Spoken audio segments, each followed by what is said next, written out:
जय तारा जय तारा जय तारा चैनल में आप सभी लोगों का हार्दिक स्वागत है। आज का जो ये हमारा विषय है, मुहूर्त पूजा हो या दैनिक पूजा हमेशा अपनी भाषा में ही करनी चाहिए। इस वीडियो की आवश्यकता क्यों पड़ी ये हम आगे बताएंगे, लेकिन इससे पहले आज की जो वस्तु स्थिति है उसे समझना होगा। आज के समय में नए पीढ़ी के युवा किशोर उन्हें पूजा अर्चना आराधना में ठीक से कुछ रुचि बड़ी कम दिखाई देती है। वो पूजा अर्चना को एक उत्सव का समय ही समझते हैं और उत्सव की तरह ही उस तरह की ही व्यवहार करते हैं। जैसे किसी तरह का मुहूर्तिक पूजा भी हो तो उसमें उपहार लेना उपहार देना इत्यादि को ही नाच गान खेल कूद इसको ही पूजा का अवसर समझते हैं। और वस्तुतः जो पूजा हो रही होती है, अगर वो वहाँ बैठ भी जाते हैं तो उनकी रुचि पूजा में नहीं होती। इसका कई कारण हैं। इसके कारणों में जो प्रमुख कारण है कि चूँकि पूजा जो हमारी वैदिक पद्धति से हो रही होती है, निश्चित रूप से उसमें संस्कृत भाषा का उपयोग होता है और संस्कृत भाषा को समझ न पाने के कारण उसमें उनका बहुत देर तक रुचि स्थिर नहीं हो पाता और इस तरह वह पूजा पाठ इन चीज़ों से थोड़ा कतराते रहते हैं। तो इसी संबंध में प्रिय भक्तों, ये वीडियो मेरे गुरुदेवों को समर्पित ठाकुर रामकृष्ण परमहंस जी के उपदेशों से प्रेरित है, जिन्होंने पहली बार यह बताया ही नहीं बल्कि विभिन्न धर्मों से दीक्षा लेकर यह साबित कर दिखाया कि परमात्मा एक है। पृथ्वी पर उपस्थित विभिन्न पंथ या धर्म उस एक परमात्मा तक पहुँचने का मार्ग भर है।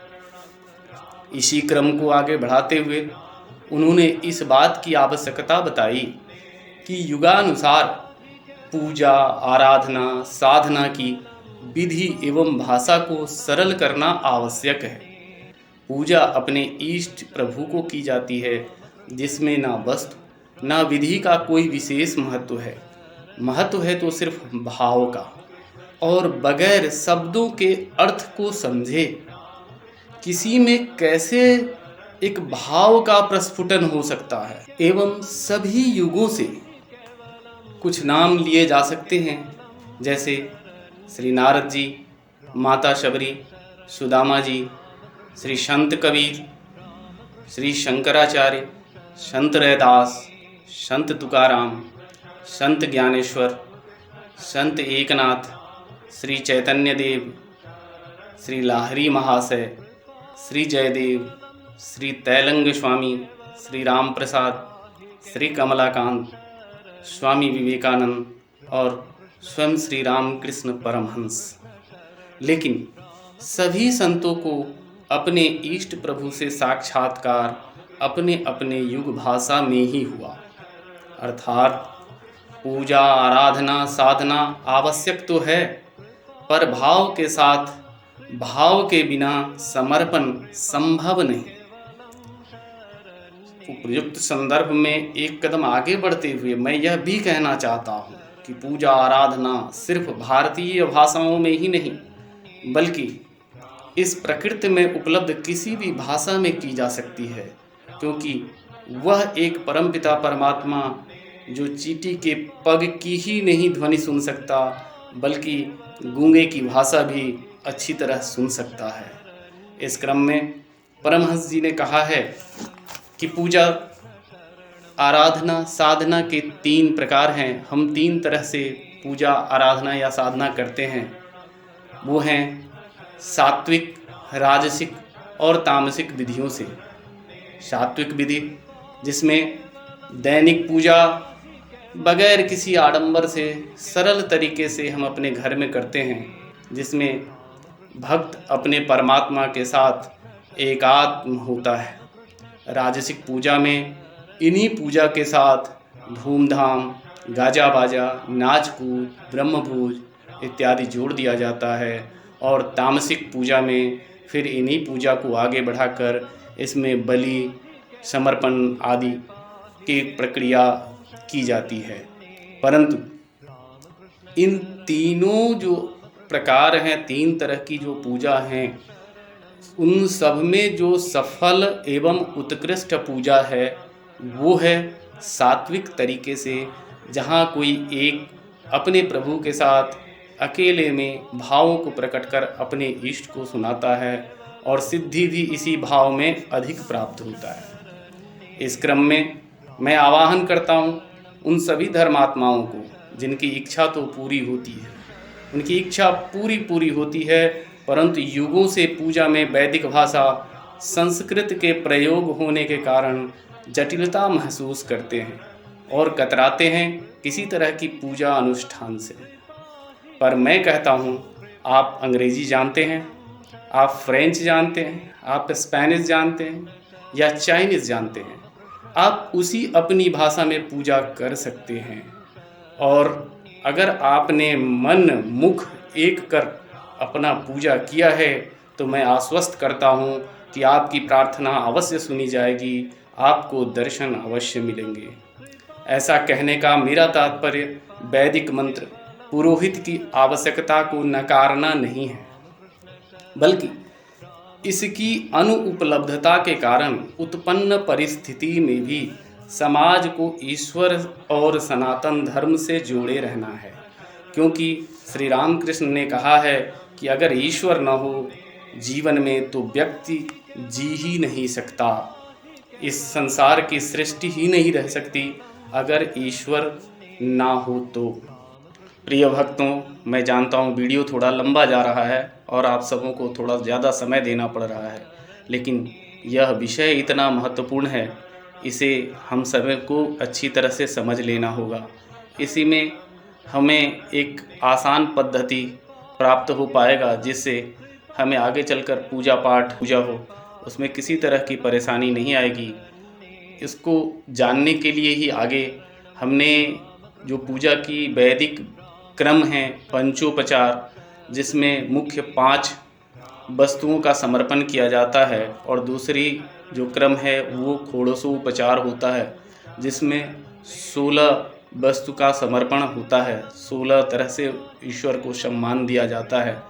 इसी को हमने आगे क्रम से वीडियो में बताया हुआ है। हम चाहते हैं कि थोड़ा समय लग जाए, लेकिन आप इसको बड़े ध्यान से देख लें।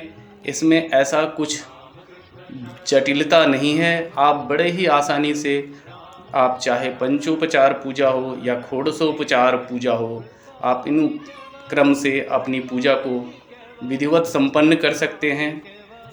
पुनः वस्तु स्थिति पर आते हुए पूजा का सरल अर्थ बताना चाहता हूँ। पूजा अर्थात समर्पण करना, और ये हम जीवन में हमेशा करते रहते हैं। ये समर्पण या तो किसी मित्र के प्रति, किसी संबंधी के प्रति, या किसी विशेष व्यक्ति के प्रति, या फिर गुरु के प्रति, लेकिन ये हम अपने दैनिक जीवन में भी करते रहते हैं। उदाहरण के लिए, जब हमें किसी को सम्मान देना होता है तो हम पहले उन्हें स्मरण करते हैं या याद करते हैं, फिर उन्हें बुलावा भेजते हैं। विशेष व्यक्ति के आने पर हम उन्हें बैठने का स्थान तथा पीने का जल देते हैं। अगर अतिथि दूर से आए हुए हों तो स्नान, वस्त्र आदि का व्यवस्था करते हैं और उन्हें वस्त्र आदि भी देते हैं। फिर पुनः उन्हें एक स्वच्छ अच्छे जगह बिठाते हैं, आसन देते हैं। उन्हें नाना विधि से पकाए हुए व्यंजन, मिठाइयाँ आदि से स्वागत करते हैं, उनको जल अर्पण करते हैं। फिर उसके बाद अपनी परिस्थिति में या उनकी परिस्थिति के हालचाल के बारे में उनसे बातें करते हैं, जानते हैं। अतिथि सत्कार में कमी के लिए क्षमा प्रार्थना करते हैं और फिर उनकी विदाई करते हैं। इसी मानसिक क्रिया द्वारा हम पूजा पाठ, आराधना इत्यादि भी करते हैं, और वस्तुतः इसी क्रिया को पूजा आराधना कहते हैं। बस जीवन में भौतिक रूप में जो जिन्हें हम बुलाते हैं वो भौतिक रूप में होते हैं और पूजा में ये मानसिक रूप में होते हैं। हम मानसिक रूप से ईश्वर का आवाहन करते हैं और फिर उनका सम्मान करते हैं। अतः भाषा से ना घबराएं, विधि बड़ा सरल है। अपने समझ में आने वाली भाषा में प्रभु का सत्कार करें। इसका क्रम समझने के लिए इसके आगे का वीडियो देखकर आप समझ सकते हैं। ये देखिए, ये पूजा करने का सरल क्रम की एक तालिका आपके सामने है। इसमें 1 से 16 तक मुख्य बिंदु हैं। इसको पालन करते वक्त सबसे पहले शुद्धिकरण और संकल्प का विशेष महत्व होता है। तो हम आपको छोटे छोटे वीडियोस के स्लॉट में ये बताते चलते हैं कि शुद्धिकरण कैसे करते हैं और संकल्प कैसे लेते हैं। उसके बाद ये सारे 1 से 16 बिंदु को हम आपको बताएंगे कि कैसे करना है। तो अब सबसे पहले ये देखिए कि शुद्धिकरण के लिए हमने अपने ऊपर थोड़ा हाथ में जल लिया और माधवाय नमः, केशवाय नमः, नारायणाय नमः या फिर आपके कोई भी देवता हैं उनका नाम 3 बार ले करके जल पी लें और हाथ को धो लें और उसके बाद अंगूछे से अपने हाथ को पवित्र से पोंछ लें। फिर हाथ में जल लें और पवित्रीकरण के लिए किसी भी देवता को स्मरण करते हुए अपने चारों तरफ जल को छींट लें। उसके बाद कुछ अक्षत और जल हाथ में लें और संकल्प करें कि हे परमपिता परमात्मा, मैं आज आपकी पूजा करना, आराधना करना चाहता हूँ। आप इसमें हमारी सहायता करें और उन्हें प्रणाम करें और फिर उनका ध्यान करें। जिस किसी भी देवता का आप पूजा करना चाहते हैं उनको ध्यान करें। पहले ध्यान उनके अंगों का, उनके शरीर का, उनके रूप का ध्यान करें। ध्यान के बाद पुनः अब आवाहन करें। आवाहन के लिए दोनों हाथों को खुले छोड़कर जो आपस में जोड़कर आप उस देवता को वहाँ अपने देवता को आवाहन बुलाइए और वहाँ इस तरीके से उल्टे हाथ से उन्हें प्रतिष्ठापित कीजिए। फिर उसके बाद उन्हें आसन दें और फिर पीने के लिए जल, पहले पैर धोने का जल दें, फिर उनको पीने के लिए जल दें। फिर उनके स्नान के लिए स्नान की व्यवस्था करें। नीचे एक बड़ी सी थाली में उस देवता को प्रतिष्ठित करें और उनको जल से स्नान कराएं। शहद, घृत, पंचामृत जो भी आपके पास व्यवस्था है उनसे उनको स्नान कराएं। स्नान के उपरांत उस देवता को अपने हाथों में, दाहिने हाथों में, ये देखिए विभिन्न तरीके से स्नान, जल से स्नान, पंचामृत स्नान आदि करवाने के बाद हम उन्हें वहाँ से स्नान कराने के बाद अपने दाहिने हाथ में लाएंगे और अपने शुद्ध किसी वस्त्र से उन्हें बढ़िया से पोंछकर और पुनः उनको स्थापित चौकी पर करेंगे। चौकी पर एक अभी आसन प्रदान करेंगे। उसके बाद उन्हें वस्त्र, उपवस्त्र, अंगूछा वगैरह जो भी है हमारा, इसके अभाव में हम लोग तो मौली को तोड़ के थोड़ा थोड़ा दे देते हैं। यज्ञोपवीत अर्थात जनेऊ अगर है तो आप उनको अर्पण करें। फिर चंदन उन्हें समर्पण करें। चंदन के साथ कई देवताओं को सिंदूर भी समर्पित किया जाता है, तो आप उन्हें सिंदूर दे सकते हैं, लगा सकते हैं, इत्र दे सकते हैं और फिर उसमें आपने धूप जला सकते हैं और दीप उनको जलाकर दिखा सकते हैं। तो ये सारी विधि को पूर्ण करने के बाद आप उन्हें बिल्व पत्र अर्पण करें, फिर पुष्प अर्पण करें, माला उन्हें चढ़ाएं, दुर्वा चढ़ाएं। ध्यान रखें कि दुर्गा माता को दुर्वा नहीं चढ़ता है। फिर उसके आगे थोड़ा अक्षत जल में भिगोकर उनको चढ़ाएं और फिर उसके बाद तिल जल में भिगोकर उन्हें समर्पण करें। ध्यान रखें, तुलसी पत्र गणेश और शिव को नहीं चढ़ता, अक्षत विष्णु जी को नहीं चढ़ता, तो उन्हें वो चीज़ ना चढ़ाएं। उसके बाद आपने जो भी भोग प्रसाद की व्यवस्था की है उस भोग प्रसाद को जल से 3 बार घुमाते हुए वहाँ चढ़ा दें। उनके बाद उन्हें जल अर्पण करें, उन्हें आचमन अर्पण करें।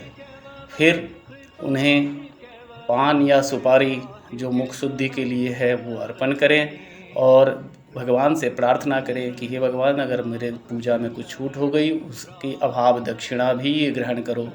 और फिर आप अगर गुरु मंत्र लिए हुए हैं तो अपना जाप करें और जाप को जप करके देवी माँ को या अपने गुरुदेव को अपना समर्पण करें।